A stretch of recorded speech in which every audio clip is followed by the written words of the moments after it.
topics and opinions expressed in the following show are solely those of the host and their guests and not those of W4CY Radio, its employees, or affiliates. We make no recommendations or endorsements for radio show programs, services, or products mentioned on air or on our web. No liability, explicit or implied, shall be extended to W4CY Radio or its employees or affiliates. Any questions or comments should be directed to those show hosts. Thank you for choosing W4CY Radio.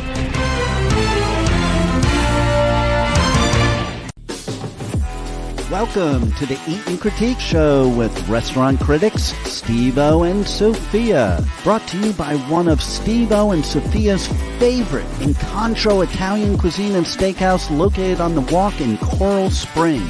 Now, sit back while award-winning restaurant critics Steve-O and Sophia share with you the good, the bad, and the ugly in South Florida dining.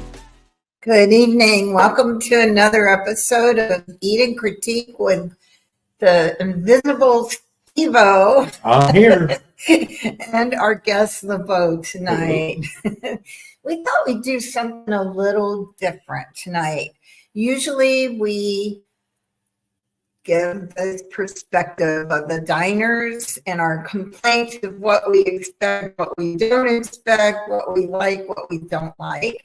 And we thought tonight could be different by having an actual employee of a restaurant give his view of what he expects from diners and maybe some funny stories and not so funny stories, because we sure have had some. Remember, Steve? We have. Hey, before we start, first of all, I want, and don't hold this against us, we have got a huge show on the 17th at 5 o'clock Eastern time.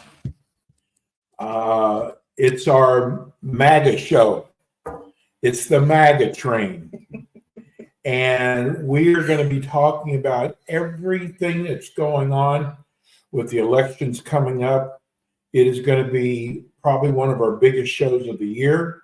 So 5 o'clock Eastern time this Thursday, and it is going to be crazy.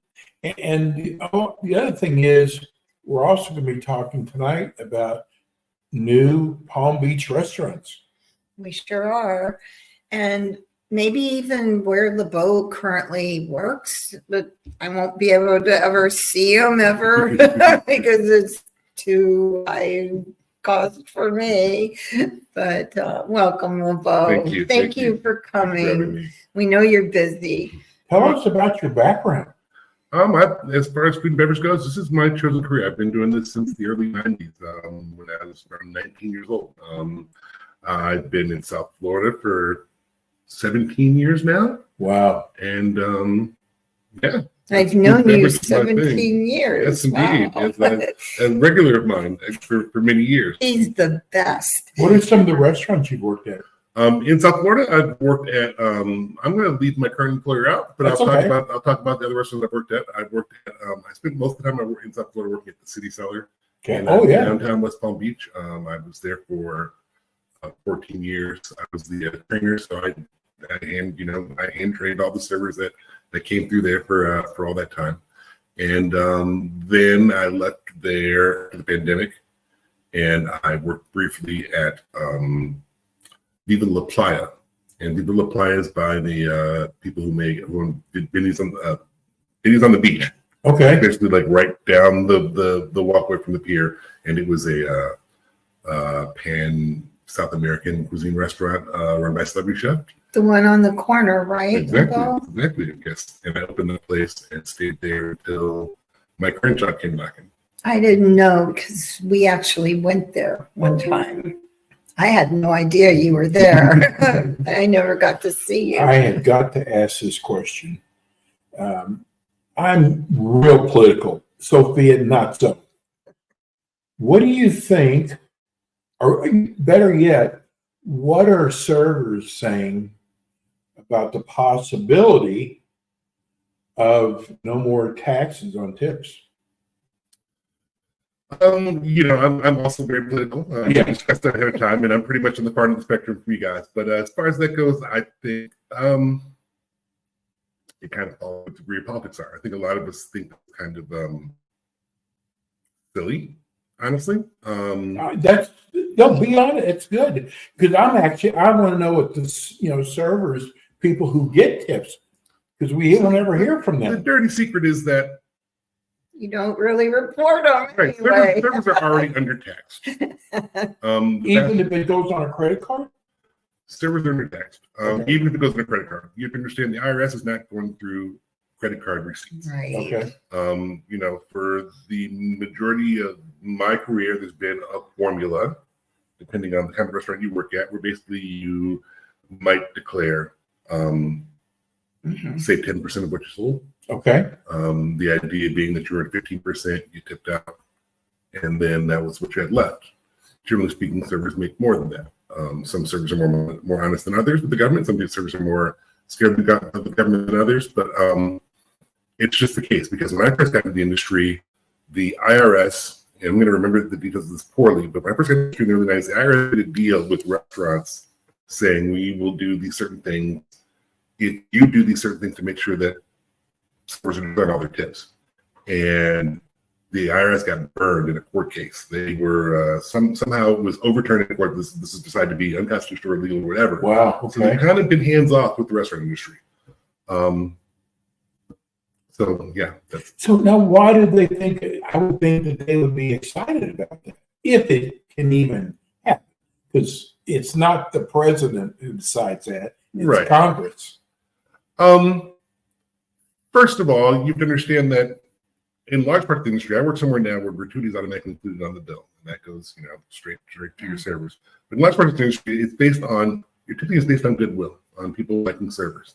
And like if you're thinking to yourself, I go to work every day, I put my hours in, I got to pay taxes. So this guy wants me to reach in my pocket for an extra dollar. I see where You you're have to pay going. taxes. You don't want to create a situation where you're creating animosity between your industry and the world at large. Right. I understand. And furthermore, we suspect that, it's probably a backdoor for other people who aren't, working at your local, whatever, diner at the corner. Right. Like, probably there's going to be ways that this tax loopholes will be used so that suddenly, contract employees somewhere are suddenly not paying taxes. Okay. That makes sense. See, 'cause I never heard from. We haven't heard from the restaurants. We've heard from the politicians. I don't even know if that can even happen. I mean, it sounds good. I only know that I didn't like it because I work my butt off and I have to declare every single 100%. penny. I feel you there. That's what I'm saying. That's the kind of know. psychology that And you know happens. what? And Sophia and I talk about this all the time. I feel so bad with the way the economy is right now because people don't understand the restaurant business is a tough business.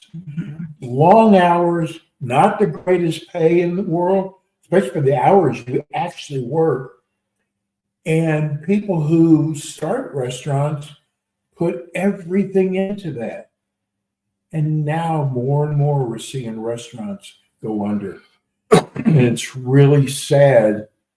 I think it's cyclical. I mean, when I was starting out, they would always tell you that 50% of restaurants don't make it past the first 3 years, something like that. And it's like, I mean, that's like this kind of the way it goes. If you start a restaurant and you generate income enough to pay your family's bills for 5 years, Right. and then you got to go do something else. Like, there's lots of industries. That's what entrepreneurship is like. Right. You know what I mean? It's what it is.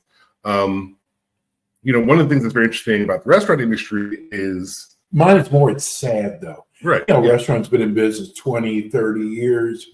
Yeah, when you see Yeah. a pillar of the community disappear, that's definitely I think that's what happens sooner or later. I mean, like, part of the thing about restaurant business is if you're not dealing with something that's super duper corporate, if you're dealing with the pillar of the community, I mean, it's small business. The person who owns the business is the king. Like, they make all the decisions, and no one really else has any say to it. And their decisions are kind of what made that restaurant happen. How long are they going to live?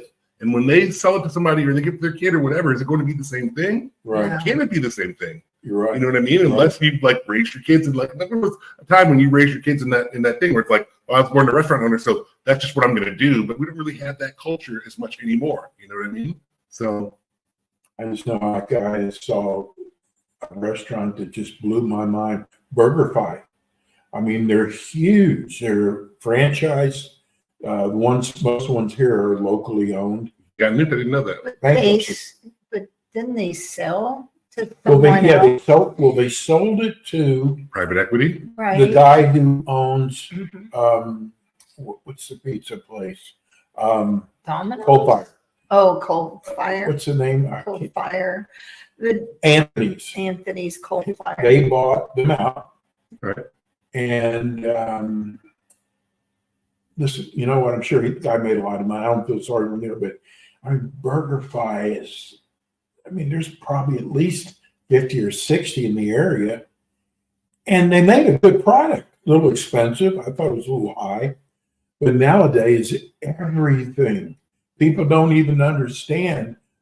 Just stop. That's part of it. It's just like those parts of the market that are getting hit. I mean, like we're now seeing it with McDonald's, but you know, when inflation was going on, like the idea that I'm going to get something, you know, 50% better than McDonald's for twice the cost, Right.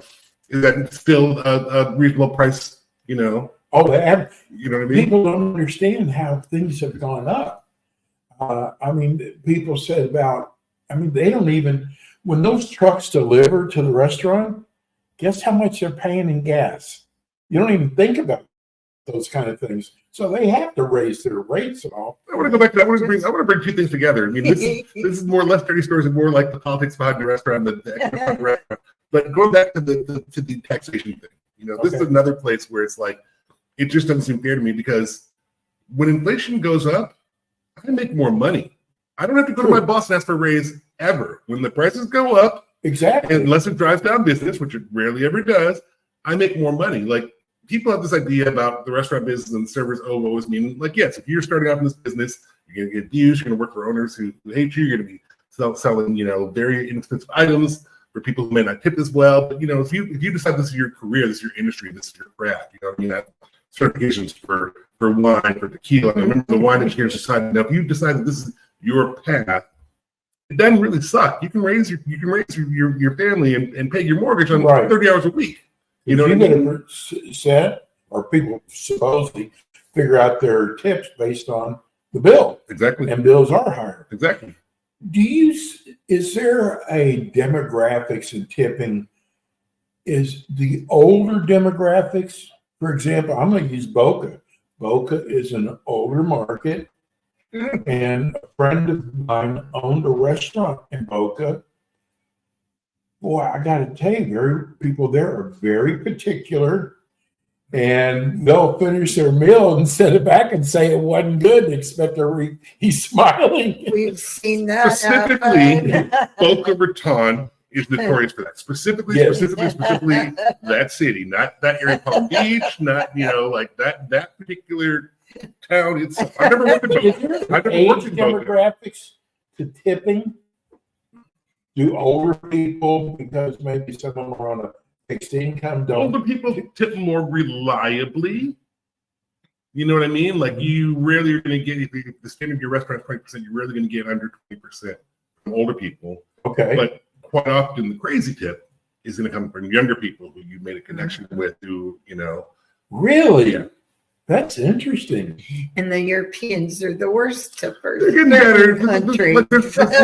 There's lots of ideas and lots of stereotypes that go into tipping that come from the culture that it comes from. You know, when I got into this in the 90s, I think I was in the business for 7 years before I was ever a server in a restaurant. This is back in the Midwest before I moved to Florida, where I was not the only Black server on the floor the whole time I worked there. I worked in the business for 7 years before that happened.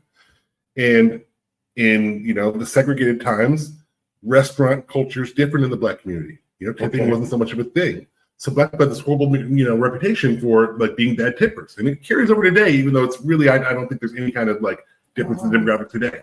But like, and so Black people get worse service on top of it because they expected that they don't know how to tip. Like literally, don't have tips out for the culture, and then that means that when the Black person comes to the door, you know, the server who serves them is less motivated, or maybe it gets pawned off to the new server. It's called profiling your tables. It's a very common thing, you know. You got to fight against people. Yeah, people profile the tables. I'm so glad you came up with this idea. I didn't know that. Yeah, no, it's the thing. And so it's the same thing with Europeans. Europeans But we know. often were educated before coming to the United States. So we tip here, and it's not like a little something extra. It is the payment method. And once again, let's put back another layer. There are many ways in which the system is designed to kind of, unlike other industries, some people call servers and bartenders the aristocrats of the restaurant, of the working class, because in many ways, the way the system is set up, things that benefit us benefit the boss, and vice versa. Once again, for me, getting a raise is never a question of me going to my boss and saying, I need more money per hour. I know what I make per hour is going to be. And there's a thing called the tip credit. The tip credit is half of the U.S. minimum wage, and basically, for minimum wage for calculating purposes, my boss is allowed to pay me that much less per hour than minimum wage, as long as my tips make up for it to at least minimum wage. So I never go to my boss saying, I'm like five. I don't even know what I make per hour these days, because it's so small of a part of my income. Right. And so why do they want to? And they were talking about in Las Vegas, which is a huge service industry. Why do they want to raise hourly wages when you really make most of your money in tips? So once again, I'm at the high end. I've been doing this for 30 years. Right. I work for a celebrity chef and sell $100 steaks, whatever. The bottom end, because a lot of those jobs don't come with benefits, because you're still working for a small business or things like that. That can be the difference.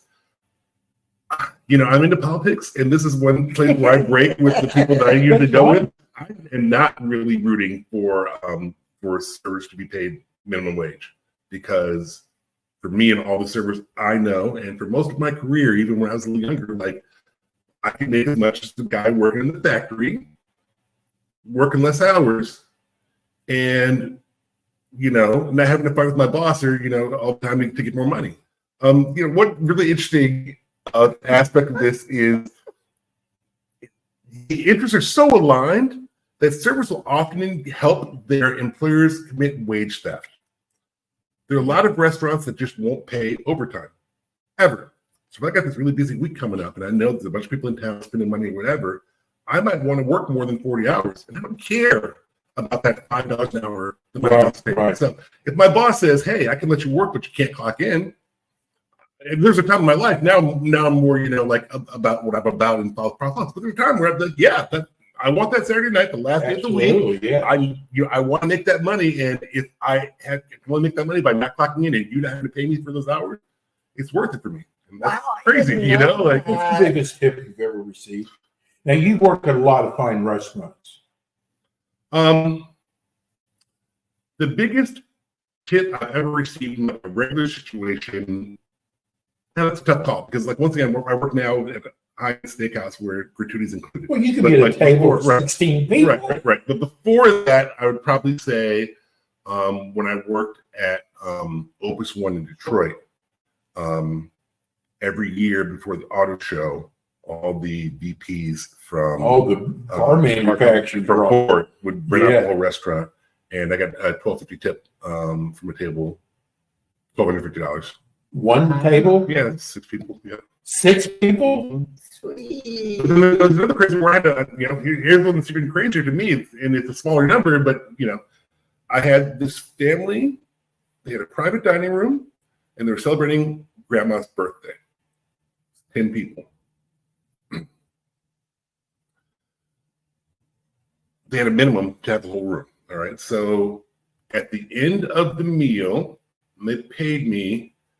The tip came out to $90 per person. The gratuity that's included. $90 per person at the table for the 10 people that are there. And they threw another $500 on top of it. After they already been jacked for more than 20%, because it's a contract, they threw an extra $500. That kind of stuff. And it's grandma's birthday. You know what I mean? Of course, these are people who live in South Florida. You have your bag of thing going on, the kind of money that can slosh around here in South Florida. You know what I mean? Absolutely.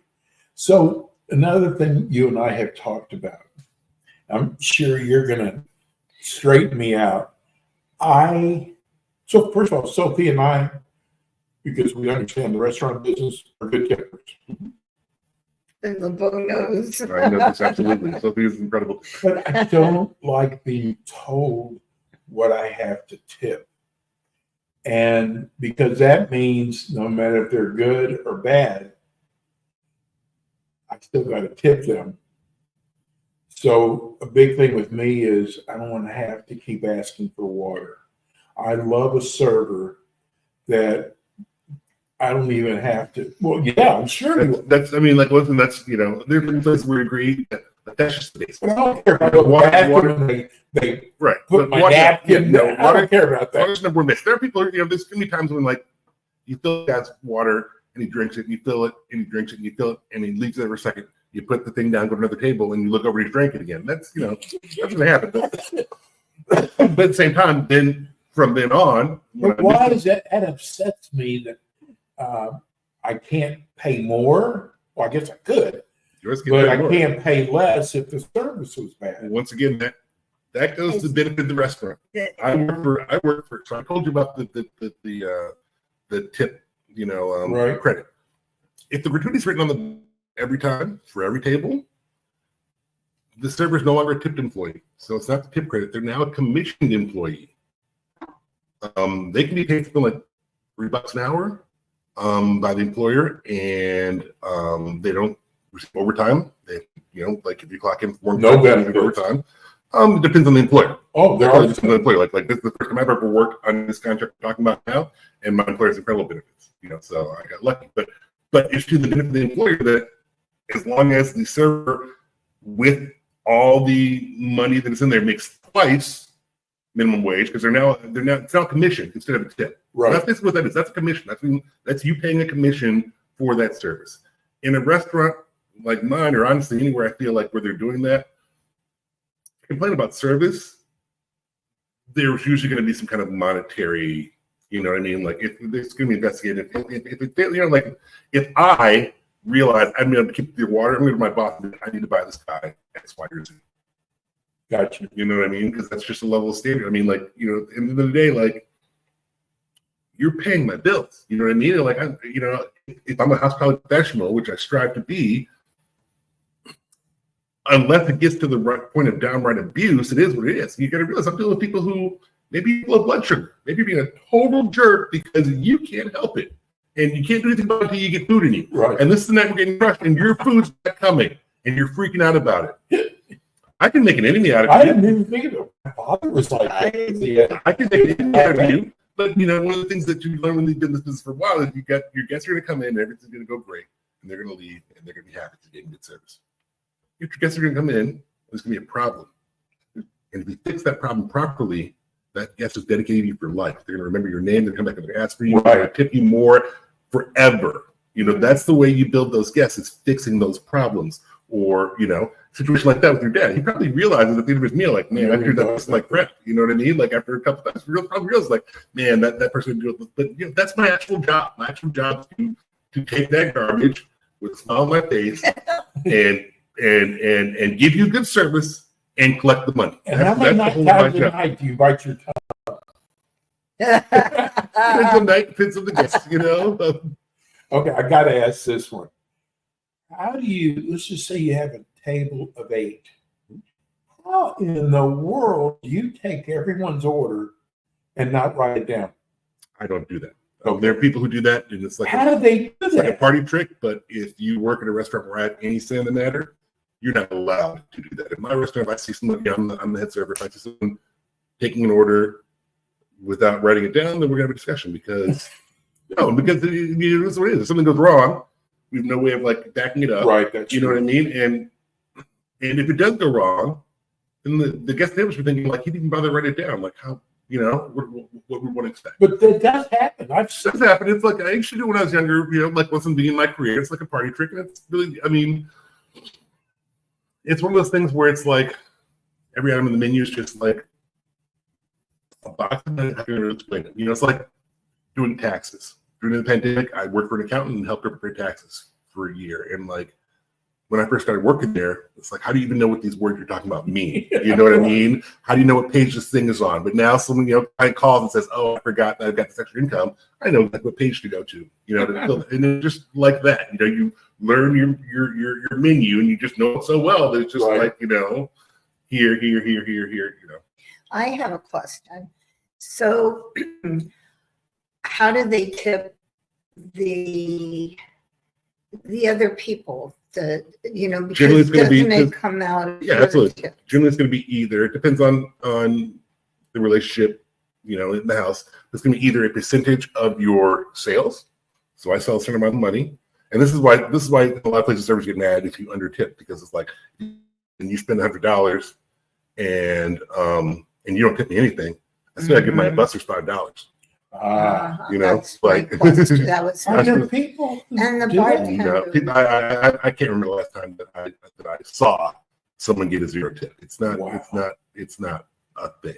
You know what I mean? You have to tip the bartender too, right? If there's like wine or. It may be that you tip the bartender a smaller percentage than you tip your busters of your total sales, or some places just actually separate liquor sales and tip out less. Generally speaking, it's going to be the whole sales, because it's like, whether you sell a drink or not, the bartender should set the bar and be ready for you to make those drinks for you. You know what I mean? So you can pay them for their work. I don't know if you can answer this or not, but Sophia and I have noticed, the show's been going for 12 years, so I've seen a lot of changes. One of the things is, if you had a problem with your food or the service, used to be, many of the restaurants would discount your tab. Some of them would just take it off your tab. I don't see that now.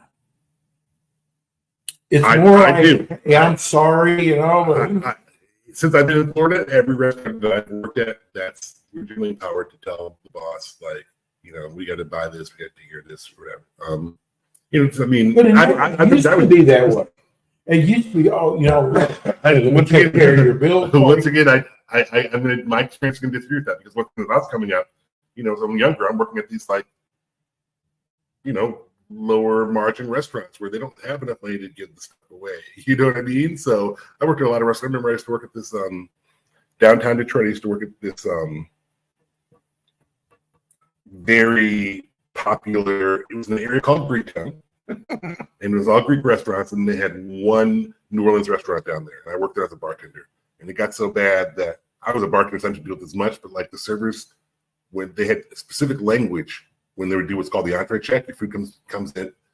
I come there and see if you're happy with your food, and then I leave. I come back in like 2 minutes and make sure that you're enjoying your food. And they had to change the verbiage to make it harder for a guest to complain about the food, because they weren't going to take it off the bill, because that's just how they did business. And that was in the early odds. Remember the one time though that I can't remember, it was a sports bar, I'm not going to use the name, but a big sports bar, and they're very well known here in Palm Beach. I think I know you're talking about.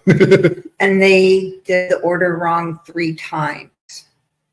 Remember? They brought out the wrong thing.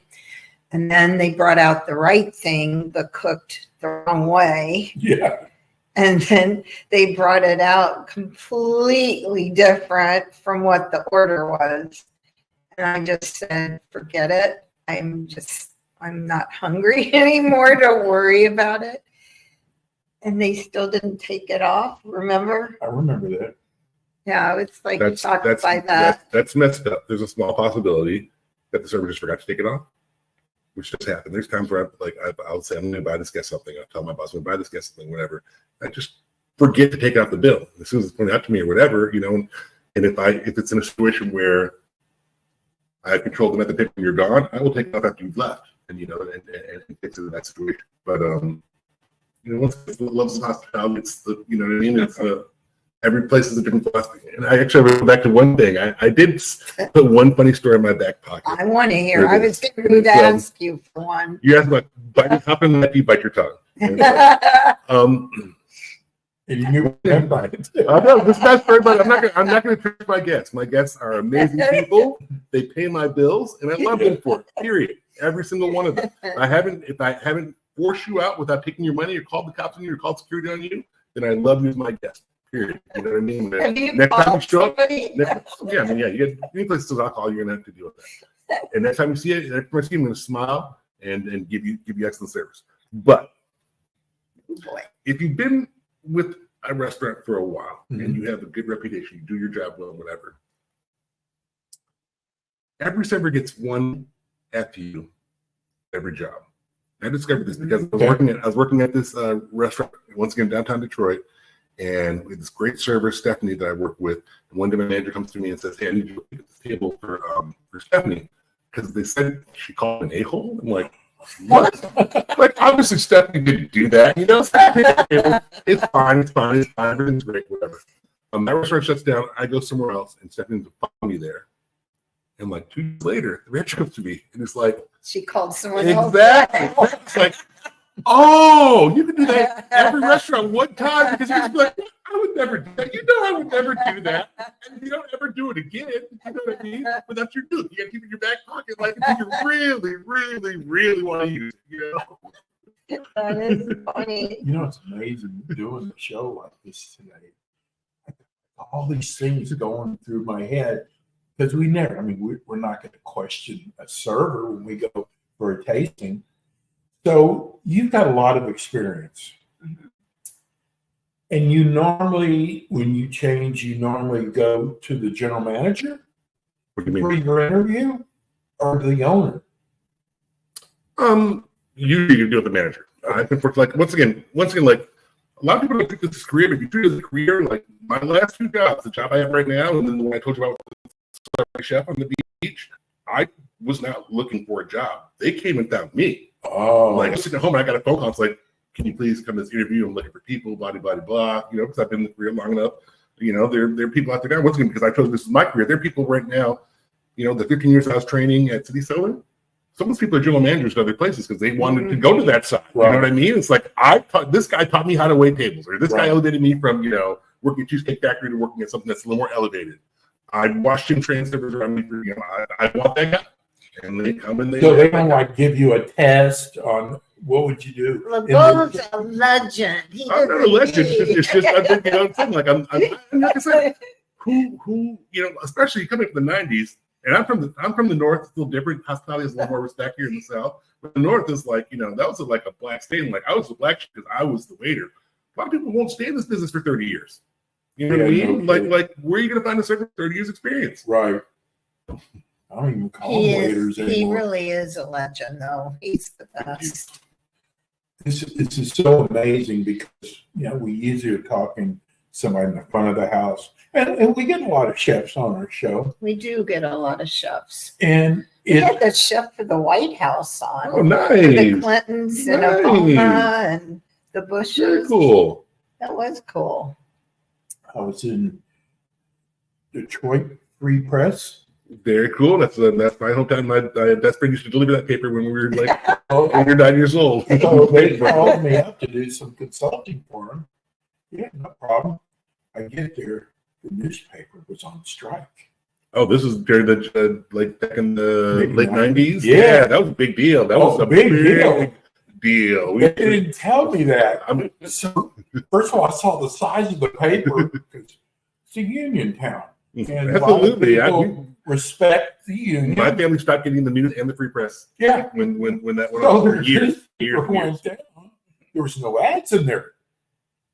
I was selling advertising. Oh, Well, the first thing was is they said, we're going to have to drive you in from the hotel. yeah, there's a lot of violence going on.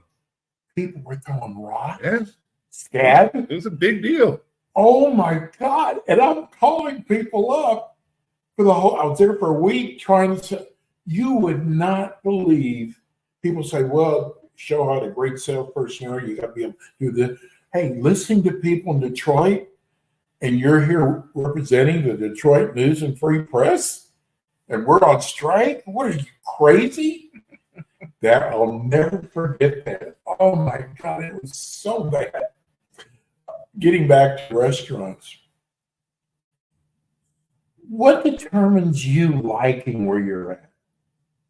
And the money's important, but you're going to make money wherever you go. Once again, I've been in this business for 30 years. So one of the things that I'm discovering that is very important to me is autonomy. Okay. And the thing is, you can't give autonomy to everybody. You know what I mean? But like you know, I'm Yeah, but to I'm get the so-called- somebody like you, I'm though, a so-called captain, so I have a fair amount of autonomy. You know, like I, you know, send my boss home, and they're not the front of the house manager because the boss doesn't can trust me. I, once again, 30 years in the business is a good chance that I've worked in this industry or maybe even in this restaurant longer than my direct boss or anyone up my command. So that's kind of important to me. it always amazes me. The general manager, and 6 years later, you thought they were really good. They're not even there anymore, and some of them aren't even in the business anymore. Another one for me is going to be a product that I can stand behind. Obviously, I don't, you know, I mean, I'm willing to sell slop. You know, if it's cheap enough. I'm not trying to gouge people. I'm not trying to. I am also not an aggressive salesman. You know, this is like I always tell if I'm, you know, in times when I was doing things like that I'm a server, but common strength, common weaknesses. A lot of restaurants consider hard sell to be the most important characteristic to have in a server.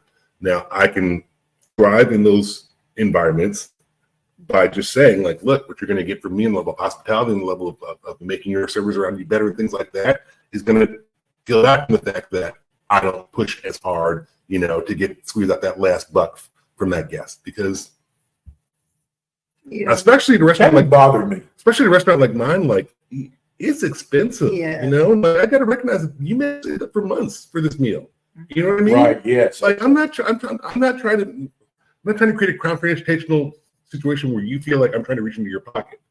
And of course, there's, you know, with hard salesmanship, there's ways to, but at the same time, it's like I am willing to engage in concept. You know, one of the things that people are shocked by is, you know, if I see that we're having an issue, I would say specifically, like, are you on budget? Because if you are, I can definitely work with you. What is it that you were able to spend? We'll work together and make that happen. I'll make sure we don't go over. We're going over everything. Like, I'm willing to have those discussions with my guests because I consider that to be part of hospitality. At the end of the meal, when they come to you, they're going to want the money. You're going to have to pay me. And I don't, you know, the great part of my job that always made me feel great inside when I didn't work at a place, you know, where I was a contracted employee, but I was actually a tipped employee, was that people only give me what they want to give me. You know, well, my parents are doctors, and I don't make as much money as a doctor, but like people pay their doctor bill, and they're mad. They're not mad at their doctor. Yeah. Like I don't want to pay that much for it. Like people, I'm not twisting anybody's arm. You know what I mean, to pay me. And that's always like it gives you a good feeling, I guess is what I'm saying. So, Bo, why didn't you ever want to go into management? Because you really are kind of a manager when you're training. So the best things about management is you get you wear the suit instead of the you know, whatever the uniform is. You're more likely to get better benefits. But generally speaking, managers don't make as much money, and certainly not as much money. Certainly not as much money. Everybody comes to you. Certainly not as much money per hour as the top paid servers are going to make. I kind of thought that. I figured they made less. But once again, if you're trying to climb a corporate ladder, if you come to, like, you know, little you know, mom and pop restaurant, you become a manager there, and then you move over to, you know, something that's owned by somebody huge like Capital Grill, and you become a manager there, and then a general manager, and a regional manager, and, you know, you move up the corporate ladder. That's what you're into, and that's definitely, you know, that's. I'm not trying to give you a career change, but you ever think about going into restaurant consulting? Because, you know, we're doing a show over the next couple of weeks, new restaurants in Palm Beach. I mean, you would not think there's a economy problem out there, right? It's something I'd have to consider because I'm getting old. You know, I just turned 50. Yeah, your knowledge, though. Right, no, that's the thing. No, that's what I'm saying. It's like, I love my job, but my job, if I break my leg, I'm out of work. You know what I mean? True. And as I get older, like, I'm going to be less capable of doing the things that my job requires. So yeah, you know, something like that. Then fire rescue, we do restaurant rescue. We go. Hey, you guys do incredible. The thing is, like, why would they open another restaurant? Like, there's 1,000 chicken places already, and they're opening more. And then there's so many closing, and then there's hundreds opening. They're not going to all make it, and I don't understand. Number one, you think it's not going to be me that's not going to make it. It's going to be that guy's not going to make it.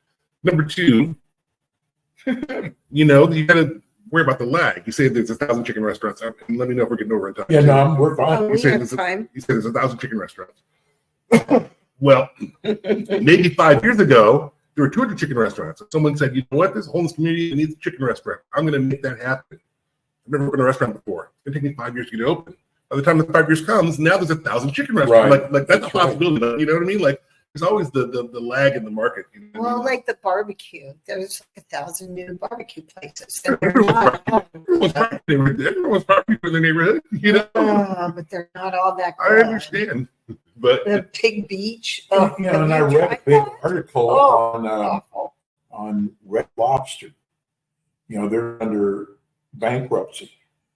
And the biggest problem they said that's caused it is all the shrimp you can eat, which was just once a week. there's a lot more to that story. Yeah. Than It's gotta be. So that's what this is something that I hit on earlier, and that's venture capital. And They have a lot of venture capital. And first of all, one of the partners that owned the venture capital that bought them was their shrimp supplier. Oh gosh. Basically, what happens is venture capital buys these restaurants. They let's see, Red Lobster, if I remember correctly, used to own their land. And so the venture capital company bought the land from underneath them and then made them pay rent. Like that's basically what they do. Is these venture capitalists come in and they'll load the company up with all the debt they can Right. get and try and get as much rent out of the company as they can, and then it just falls apart because they're not going for long term, they're going for cash. Wow. And then they'll sell for parts. You know, Because they're always packed. I was like, how could they be in I mean, once again, if suddenly if your boss comes to you and says, sell the land that you own free and clear, Yes. and then pay me rent every month, Right. you know, among other things. And TGI Friday, they're almost all closed. I read an article about them that their first restaurant is still open in New York, where they started at, but they're down to one restaurant now here in South Florida. That one though that surprised me. Do you remember the movie Office Space? Yes. Yes. And they had a parody of Fridays in there. They talked about the way they're flared. People don't want that anymore. People The badges. yeah, exactly. They're flared. It's like people want to feel like they're dealing with a person. And some of that stuff is a little humiliating. You know what I mean? People recognize that now. You know what I mean? So I think that, and I'm not saying that, I'm not saying, oh, poor servers, you know what I mean? They're making money, but I think that people just don't want that anymore. Just like the so-called restaurants closing down. Like, that's just not, you know, what Gen X and Gen Z are like going out to look for. You know, like it's just. So for a person that wants to go get in a restaurant business, be a server, went to culinary school. And in culinary school, if you wanted to be a manager, you had to learn all this also. But for a person who wants to go in the restaurant business, what kind of money are they looking at their first 2 or 3 years? When it tables, it varies so wildly on where you go. You know what I mean? There's you can go for like expensive restaurants, which require higher level service, which means you're taking fewer tables and getting more money for it. Or you can go for the turn and burn, Okay. which is like get them in, get them out. You know, Right. I'm going to wait on 100 people tonight, and they're all going to leave me $3. I'm going to walk out here with $300. Right. But there's also a lot of, you know, with inflation and everything going right now, it's so crazy. I know for most of my career, there's an old saying in the restaurant business: if I make $100 a night, I'll be happy. Okay. That's not it anymore. You know what I mean? Like Oh. that was something that people were saying for like the first 20 years of my career. The last 10, maybe 5, that's just not that happening anymore. Because you know, you work 5 nights a week, 100 times a week is not gonna pay your bills. You know what I mean? So But like all the rest, let's just take Meisner. All the restaurants there. Now, there's a restaurant there, Max's Grill, that I used to dine at all the time. And I thought those guys all made good money. So you could see turnover. I've never seen him or her here before, so they're new. And I also know that to start there, you had to start off with lunch. You could not start at dinner. So lunch, you make less money at lunch. yeah, everything costs less. Price is Yeah. lower on the menus at lunchtime. Everything costs less, and your window is smaller. But it still costs them the same amount of money that food. But also, No, it's, so okay, so you're in their market, it's not as big. most places have a lunch menu where it costs less money. It's a different menu that you get when you sit down. When different items, or in some cases even the same item that's marked down. Also, your window's small. The reason that servers, I've said several times, like servers work light hours compared to everybody else. Like 3 hours a week, I'm starting to be like, woo, that's because you just come in for your shift only, right. come in and then leave when your shift's over. When you're a tipped employee, not likely when you're a tipped employee, to earn that tip credit, your employer has to make sure that 80% of your time is spent dealing with guests. They can't make you mop floors. They can't make you wash dishes and things like that. Yeah. Oh, that was sad. And also, people only want to eat at certain times of the day. Like, it's so hard to get people to eat before 6. It's so hard. So, like, we can bring a bunch of people servers in at 5 or, you know what I mean? Or can't set the restaurant's good. Maybe they come in at 4. And then, like, after 8, you mainly get stragglers unless you're kind of a real, like, nightlife kind of place. So, like, there's only a certain amount of window of opportunity to capture diners and smaller on lunch. I didn't think of it that way. How we doing? Oh, we have plenty of time. 3 minutes. Well, yeah, 3 minutes. It went fast. What a great idea. This is Sophia's idea. In 12 years, I've never done a show like this before. We've had chefs on. Mm-hmm. I thought it'd be different just to hear the other side. And Bo, I'm sure you have a couple more funny stories or some mean stories. Like, once again, I don't like once again, it's also part of the what fact do you I don't about diners? What is your pet peeve about diners? Your one pet peeve. All I've got are a bunch of like little things that I could say, do these things to make your guests happy. I mean, like, obviously, don't be rude, don't be sexist, don't be racist. Yeah. Don't start talking about it because your server's black. You know what I mean? Like, stuff like that's not bad it used to be. But like, stuff like that where it's like, just be a good person in general. But some things that all servers secretly hate, and they don't hate you for it, they just hate it. Number one is coffee service. Coffee service is the worst. Oh, really? It is the worst. Why? Coffee service, you got to go someplace where there's hot water. So that's always going to be a particular place that the building design was set up for. We got to go get you got to have to go to a fridge to get your cream. We've got several different components you need to put together to make this coffee service happen. And since the rise of Starbucks, coffee is now this big, like, everything's espresso or cappuccino or whatever. So if I've got a table that's got 5 people and they want 5 cappuccinos, I'm out of my section for 5 minutes. I don't like to let 2 minutes go by that my guests can see me unless I'm doing something that's very, very crucial. I'm out of my section for 5 minutes, all right, to make those 5 coffees. And the whole time I'm back there stressing because, like, I've got other tables that might need things like right this very instant. But this coffee's got to go out hot. Yeah. So even if I'm willing to make you wait, that can't stop in the middle. So coffee service is it's a nightmare. It's a nightmare. What about these food companies that deliver? We have 1 minute. Okay. Well, there's that question. It's going to have to. We might have to have a little bit. Hope that it does something that's going to get you fired. Great show. If you missed any section, you can go to iHeart. You can go to YouTube. All under Eat and Critique. You can watch the show again. Don't forget Thursday, 5 o'clock. And our Mega website, Train. www.eatandcritiquetvshow.com, and please subscribe to our YouTube. Thank you and good night. We'll see you next Monday. Thank you. Absolutely. Thank you, Rebel. Yes. Thanks, Rebel. You've been listening to the Eat and Critique Show with your hosts, award-winning restaurant critics, Steve-O and Sophia, brought to you by Incontro Italian Cuisine and Steakhouse, located in Coral Springs on the Walk. Be sure to join us again next week as Steve-O and Sophia interview top local restaurant owners and chefs. Steve-O and Sophia are known for their pure honesty when it comes to reviewing local restaurants. See you next week.